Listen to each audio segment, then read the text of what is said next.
Bismillahirrahmanirrahim. Assalamualaikum warahmatullahi wabarakatuh. Waalaikumsalam. Alhamdulillah kita berkumpul semuanya ini, Ustaz. Sedikit bincang-bincang santai, Ustaz, berkaitan dengan tema urgensi mengikuti manhaj salaf, Ustaz. Sering kita dengar di masyarakat atau di pengajian itu berkaitan dengan salaf, Ustaz. Atau bahkan mungkin ada beberapa dari kita belum mengetahui hakikat atau makna dari salaf itu sendiri, Ustaz. Nah, sebenarnya apa itu, Ustaz? Salaf sendiri, Ustaz. Baik. Bismillahirrahmanirrahim. Wassalatu wassalamu ala rasulillahi wa ba'd. Salaf itu secara bahasa artinya ma madha wa taqaddam, sesuatu yang mendahului atau sudah berlalu. Itu arti salaf secara bahasa. Tetapi makna salaf dalam istilah syariat adalah generasi pertama umat Islam. Mereka disebut generasi salaf karena mereka adalah generasi yang telah berlalu. Dan umumnya kalau ulama menyebut generasi salaf, maka yang mereka maksudkan adalah 3 generasi pertama: sahabat, tabi'in, dan tabi'ut tabi'in. Kenapa mereka yang dikhususkan dengan salaf? Karena ada hadis Nabi Muhammad SAW. Beliau bersabda, khairun nasi qarni, thumma alladhina yalunahum, thumma alladhina yalunahum. Sebaik-baik manusia adalah generasiku, yaitu sahabat beliau. Kemudian generasi setelah mereka, yaitu tabi'in. Kemudian generasi setelah mereka, yaitu tabi'ut tabi'in. Inilah yang disebut dengan generasi salaf. Nah, hadis ini sifatnya pujian Nabi SAW, bahwa mereka adalah generasi terbaik. Namun di dalamnya mengandung perintah agar kita mencontoh dan meneladani mereka. Makanya orang yang mencontoh mereka disebut salafi. Jadi kalau dalam bahasa Arab, kata salaf artinya generasi pertama umat Islam, yaitu sahabat, tabi'in, dan tabi'ut tabi'in. 3 generasi pertama. Kemudian kita tambah huruf ya, maka dibaca salafi. Ya itu disebut dalam bahasa Arab ya unisbah, ya untuk penisbatan. Jadi salaf itu generasi pertama umat Islam, salafi artinya pengikut mereka. Jadi salafi itu bukan golongan, bukan kelompok, bukan organisasi, tapi setiap umat Islam yang mengikuti 3 generasi pertama umat Islam, generasi salaf, maka dia disebut salafi. Iya. Dan ini perintah Nabi SAW untuk mengikuti mereka, karena mereka adalah generasi terbaik, terutama para sahabat. Terutama para sahabat radhiyallahu anhum ajmain. Iya. Jadi ini makna salaf secara bahasa dan istilah. Adapun manhaj itu artinya metode. Metode beragama. Cara kita beragama. Contohnya, ketika kita ingin memahami satu ayat atau satu hadis, maka kita cari tahu dulu bagaimana sahabat memahami ayat dan hadis itu. Bagaimana tabi'in dan tabi'ut tabi'in memahami ayat dan hadis itu. Jangan kita buat pemahaman sendiri yang berbeda dengan pemahaman mereka. Jadi ini yang disebut dengan metode beragama atau manhaj. Jadi manhajus salaf artinya adalah metode beragama generasi salaf yang kita harus teladani. Itu pengertiannya. Kiranya apa untuk mengikuti manhaj salaf, atau mungkin ada beberapa keutamaan untuk mengikuti manhaj yang mulia itu? Baik, inilah satu-satunya jalan keselamatan. Tidak ada yang lain.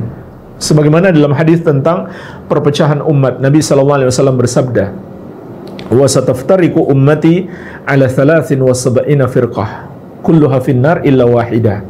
Umatku akan terpecah menjadi 73 golongan. Semuanya di neraka kecuali satu. Artinya semuanya salah, semuanya tidak benar, hanya satu yang benar. Apa yang benar itu?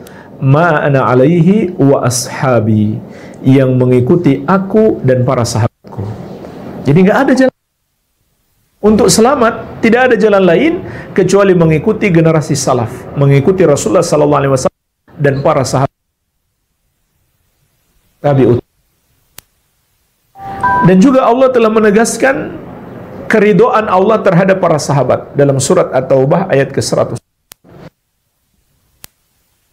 Muhajirin wal ansar walladzina tabauhum bi radhiyallahu anhum wa radu'an. Dan orang-orang yang pertama masuk Islam dari kalangan Al-Muhajirin dan Al-Ansar, yaitu sahabat-sahabat Nabi Muhammad sallallahu alaihi wasallam. Dan orang-orang yang mengikuti mereka dengan baik, maka Allah ridho kepada mereka dan mereka pun ridho kepada Allah. Para ulama menjelaskan makna ayat ini. Allah meridhoi para sahabat karena akidah mereka benar, amalan mereka benar, maka Allah ridhoi mereka. Kemudian ayat ini juga mengabarkan bukan hanya sahabat yang Allah akan ridhoi, tetapi juga walladzina taba'uhum bi ihsan, orang-orang yang mengikuti mereka dengan baik.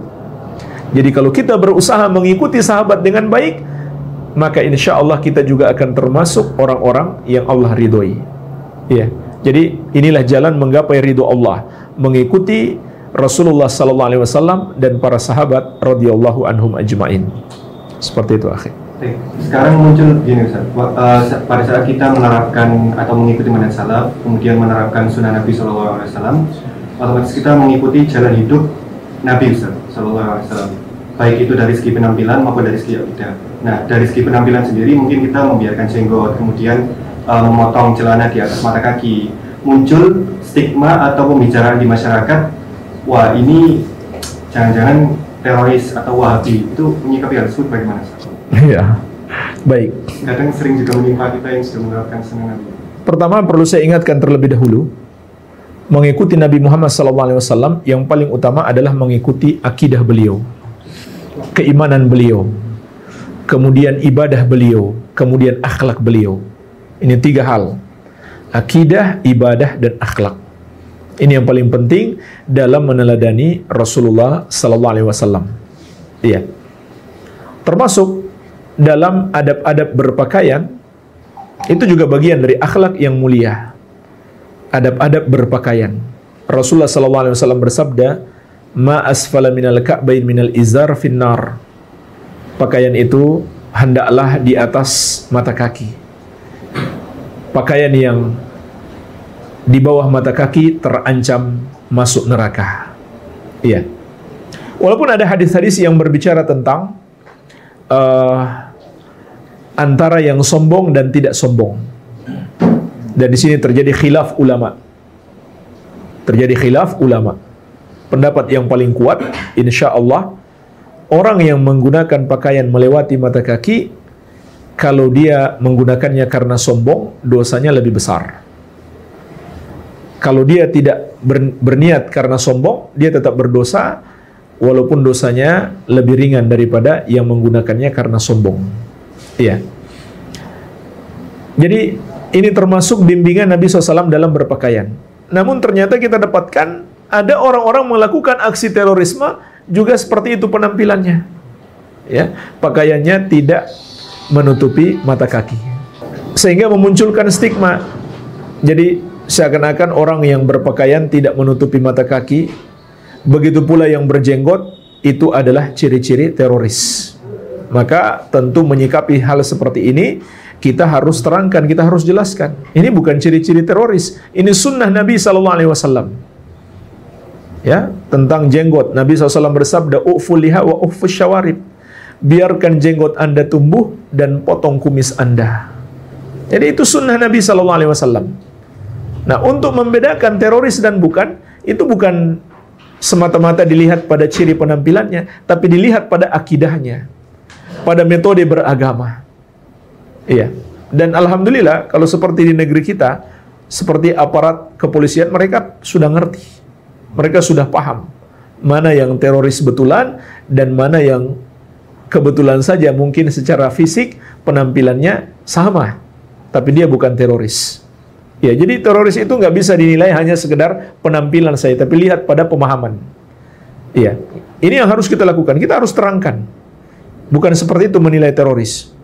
Iya, contohnya jemaah sekalian, pemahaman teroris adalah pengkafiran, mengkafirkan kaum muslimin, mengkafirkan para pelaku dosa besar. Makanya jangan heran kalau mereka melakukan pengoboman, mereka nggak peduli walaupun ada muslim yang mati. Walaupun mereka bilang berjihad melawan orang kafir, tapi mereka nggak peduli walaupun ada muslim yang mati. Karena mereka anggap muslim ini sudah kafir. Muslim ini sudah kafir. Iya. Nah, disinilah ini sebagai contoh jamaah sekalian, sekaligus kita jelaskan contoh urgensinya mengikuti pemahaman sahabat dalam memahami Al-Quran. Di antaranya, memahami surat Al-Ma'idah ayat 44. Allah Azza wa Jalla berfirman, "Wa man lam yahkum bima anzalallah fa ulaika humul kafirun." Barang siapa yang berhukum, barang siapa yang tidak berhukum dengan syariat yang Allah turunkan, maka mereka adalah orang-orang kafir. Nah, jemaah sekalian, bagaimana memahami ayat ini? Orang-orang yang punya pemahaman teroris, mereka akan mengkafirkan pemerintah. Karena menurut mereka tidak berhukum dengan syariat. Kemudian, aparat pemerintah, mereka juga kafirkan. Karena menurut mereka membantu pemerintah yang tidak berhukum dengan syariat. Makanya jangan heran, pernah terjadi di Cirebon, teroris mengebom masjid di kantor polisi. Lagi sholat Jumat, subhanallah. Karena mereka menganggap polisi itu sudah kafir. Karena membantu pemerintah menegakkan syariat, menegakkan hukum yang bertentangan dengan syariat. Ayatnya betul, tapi bagaimana sahabat memahami? Bacalah tafsir At-Tabari atau tafsir Ibnu Katsir. Para sahabat menjelaskan maksud ayat ini adalah kufrun duna kufrin. Kufur kecil. Kufur kecil itu dosa besar, tapi tidak sampai menyebabkan pelakunya kafir. Tidak sampai menyebabkan pelakunya kafir keluar dari Islam. Ini contoh, kalau kita merujuk kepada pemahaman sahabat. Karena sahabat itu tahu tentang apa ayat ini turun. Ternyata para sahabat menjelaskan, sebagaimana disebutkan juga oleh Imam Ibnu Katsir dalam tafsir beliau. Ayat ini turun untuk mengkafirkan Yahudi dan orang-orang musyrik yang tidak mau mengikuti hukum syariat Allah. Nah, ketika ayat ini digunakan untuk menghukumi kaum muslimin, status kekafirannya berkurang. Bukan lagi kufur besar, tapi menjadi kufur kecil. Walaupun perlu kita ingatkan juga, kufur kecil bukan berarti dosanya kecil. Kufur kecil itu dosa besar, tapi tidak sampai menyebabkan pelakunya murtad keluar dari Islam. Iya. Nah, ini kalau kita merujuk kepada pemahaman sahabat, betul itu salah, tapi nggak sampai kafir. Betul salah, tapi tidak sampai kafir. Kemudian, contoh lain lagi, kesalahpahaman mereka dalam berjihad. Betul, mereka ikut ayat-ayat jihad, hadis-hadis tentang jihad, keutamaan mati syahid. Makanya mereka berani melakukan bom bunuh diri. Tapi pertanyaannya, begitukah Nabi dan sahabat memahami ayat dan hadis itu? Ternyata tidak. Coba lihat praktek mereka misalkan, ya. Lihat orang kafir, lalu mereka bom gereja. Atau orang kafir di tempat maksiat, lalu mereka bom. Begitukah cara Nabi SAW berjihad? Tidak. Rasulullah SAW, beliau ketika berjihad, kalau ketemu orang kafir, beliau akan kasih 3 pilihan. Itu nggak langsung diperangi. Beliau berikan 3 pilihan. Pilihan yang pertama, ajak mereka masuk Islam, supaya mereka selamat dari azab Allah. Itulah tujuan jihad, menyelamatkan manusia dari azab Allah. Ini pilihan yang pertama. Itu yang dilakukan Nabi SAW ketika berjumpa orang-orang kafir di medan perang. Nggak langsung diperangi, dinasihati terlebih dahulu, diajak masuk Islam, diajak masuk surga. Kemudian kalau mereka tidak mau, dikasih pilihan yang kedua. Apa pilihan yang kedua? Menjadi kafir dhimmi. Orang kafir dhimmi itu adalah orang kafir yang tinggal di negeri kaum muslimin, dan wajib bagi kaum muslimin untuk melindunginya. Itu status orang kafir yang tinggal di negeri muslim. Membunuh mereka dosanya sangat besar. Rasulullah SAW bersabda, "Man qatala mu'ahadan lam yarah raihatal jannah." Barang siapa membunuh orang kafir yang terikat perjanjian dengan kaum muslimin, di antaranya perjanjian sebagai warga negara, maka siapa yang membunuhnya, dia tidak akan mencium bau surga. Jadi malah dilarang oleh Nabi SAW membunuh orang kafir yang tinggal di negeri kaum muslimin. Tapi apa yang mereka lakukan? Mereka membunuh orang kafir dan mereka anggap itu jihad. Nah, pilihan yang kedua mereka tidak mau, barulah jihad. Ya, jadi ini yang harus kita jelaskan. Ini pemahaman teroris seperti ini, bertentangan dengan ajaran Rasulullah SAW. Ya, adapun yang kita amalkan, kalau kita berjenggot dan menggunakan pakaian di atas mata kaki, itu mengikuti sunnah Nabi Muhammad SAW. Terlepas dari perbedaan pendapat ulama soal hukumnya, wajib atau sunnah. Tapi mengamalkannya bukan sama sekali ciri-ciri teroris, tapi mengamalkan sunnah Nabi SAW. Dan tentunya kita bersabar dan menjelaskan dengan baik. Iya, barangkali seperti itu. Wallahu alam. Ya. Oh iya, tadi yang ini sering ada dikaitkan kita itu yang pengikut salaf itu Wahabi. Baik. Iya. Gimana? Iya. Jadi Wahabi itu, kalau secara bahasa ya, itu berasal dari kata Al-Wahhab. Al-Wahhab itu nama Allah. Artinya Allah yang maha memberi. Kemudian mereka tambah huruf ya, jadi Wahabi.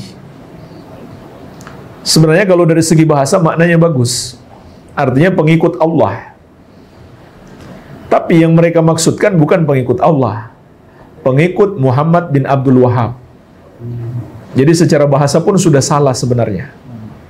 Bukan hanya salah, tapi ini adab buruk kepada Allah. Sebab yang mereka beri nama Wahabi itu maksudnya untuk menjelekkan, tapi menggunakan nama Allah. Ini adab buruk sebenarnya. Padahal yang mereka maksudkan pengikut Muhammad bin Abdul Wahhab. Ya, namanya Muhammad. Abdul Wahhab nama ayahnya. Al-Wahhab nama Allah Azza wa Jalla. Nama ayahnya Abdul Wahhab. Namanya Muhammad. Iya. Nah, siapa Syekh Muhammad bin Abdul Wahhab itu? Beliau adalah pejuang Islam, ulama besar, Ahlus Sunnah wal Jamaah di abad ke-12 Hijriah. Buku-buku beliau sampai sekarang masih ada. Bisa diteliti, bisa diuji, tidak ada yang keluar dari ajaran Ahlus Sunnah wal Jamaah. Hanya saja kenapa banyak orang membenci beliau? Karena beliau memberantas perbuatan syirik dan bid'ah. Itulah yang membuat orang-orang yang berbuat syirik dan berbuat bid'ah sangat benci kepada beliau. Itu sebabnya mereka menggelari pengikut beliau dengan Wahabi. Ya, karena di zaman itu di abad ke-12 Hijriah di Arab Saudi, syekh ini punya kekuatan besar, pengikutnya banyak. Termasuk didukung oleh pemerintah Arab Saudi. Nah, disitulah menyebabkan kebencian orang-orang yang berbuat syirik dan bid'ah. Karena mereka diberantas syirik dan bid'ahnya bukan hanya dengan lisan, tapi juga dengan kekuatan, dengan kebijakan pemerintah di masa tersebut. Iya. Jadi itu sebabnya mereka menamakan Wahabi. Dan intinya yang mereka namakan Wahabi, nggak ada ajaran baru. Semua ajaran bisa dibuktikan, bisa didiskusikan, bisa didialogkan. Tidak ada yang bertentangan dengan pemahaman sahabat. Tidak ada yang bertentangan dengan ajaran Islam. Iya. Nah, jemaah sekalian, sedikit saya tambahkan tentang dakwah Syekh Muhammad bin Abdul Wahhab ini. Beliau dan murid-muridnya termasuk yang menginspirasi perlawanan terhadap penjajah di dunia-dunia Islam,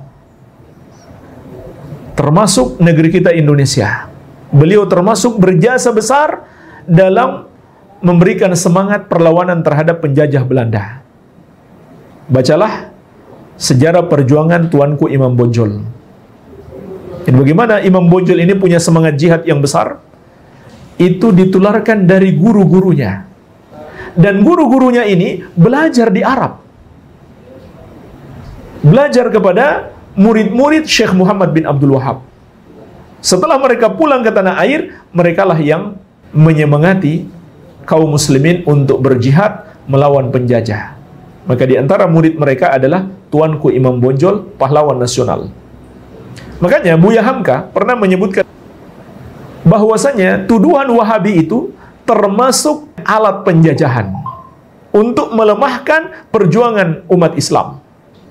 Ya, jadi mereka pecah belah umat Islam dengan dituduh Wahabi bagi orang yang punya semangat jihad. Ya, itu kata Buya Hamka. Nah, itu juga digunakan oleh Inggris untuk memecah belah umat Islam di India, ketika mereka menjajah India, mereka namakan pejuang-pejuang Islam ini sebagai Wahabisme. Kenapa mereka namakan Wahabisme? Karena yang paling semangat berjihad melawan mereka itu jamaah yang pulang dari haji. Setelah di Arab Saudi bersentuhan dengan dakwah Syekh Muhammad bin Abdul Wahab, pulang-pulang mereka punya semangat jihad yang besar untuk melawan penjajah. Ya, makanya dalam catatan Profesor Mas'ud yang berasal dari India, pertama kali menamakan Wahabi ini adalah penjajah Inggris. Kemudian diikuti oleh sebagian kaum muslimin yang salah paham. Iya. Jadi ini luar biasa jasa beliau terhadap perjuangan melawan penjajahan di dunia-dunia Islam. Iya. Dan intinya adalah bisa diuji ajaran-ajaran beliau. Dan ahlu sunnah atau salafi itu bukan pengikut beliau, tapi pengikut sahabat, pengikut manhajus salaf seperti yang telah kita terangkan di awal tadi. Jadi kalau seandainya kita dapati dalam buku-buku karya beliau salah atau ajaran beliau salah, ya jangan diikuti. Jangan diikuti. Ya, jadi kita bukan pengikut Syekh Muhammad bin Abdul Wahab, tapi pengikut Rasulullah SAW dan para sahabat radhiyallahu anhum ajmain. Iya. Jadi ini tentang Wahabi, wallahu alam. Terakhir Ustaz, jadi kalau semisal ada mungkin bagaimana cara menyikapi atau dengan bijak Ustaz, semisal kita dikatakan Wahabi atau untuk ikut kajian Wahabi ya dan lain sebagainya, menyikapinya secara bijak bagaimana Ustaz? Atau mungkin mendakwahi orang-orang yang sering katakan kita Wahabi gitu Ustaz? Iya, ya santai saja, ya, dan jelaskan bahwa setiap amalan itu harus terpenuhi padanya dua syarat. Setiap kita mau beramal, yang pertama ikhlas karena Allah semata-mata. Yang kedua mengikuti petunjuk Rasulullah Sallallahu Alaihi Wasallam. Jadi dijelaskan kepada mereka yang kita lakukan ini hanyalah berusaha mengikuti petunjuk Nabi Sallallahu Alaihi Wasallam. Ya, makanya sebagaimana kita bahas tadi, setiap yang kita amalkan harus kita tahu ilmunya terlebih dahulu. Kalau kita belum tahu ilmunya, jangan kita amalkan. Nah itu yang kita jelaskan kepada mereka. Amalan ini ada dalilnya. Ini dalilnya, ini ayatnya, ini hadisnya. Kemudian kenapa kami tidak mengikuti amalan-amalan kalian? Karena kami belum tahu dalilnya. Ya, itu saja paling dijelaskan. Ini bukan ajaran baru. Ini bukan sebuah ajaran baru, tapi hanya berusaha mengikuti ajaran Rasulullah SAW. Ya, barangkali seperti itu. Wallahu a'lam. Syukran Ustaz atas nasihatnya Ustaz. Semoga kita semua dapat mengambil manfaat. Jazakumullah khairan. Jazakumullah khairan.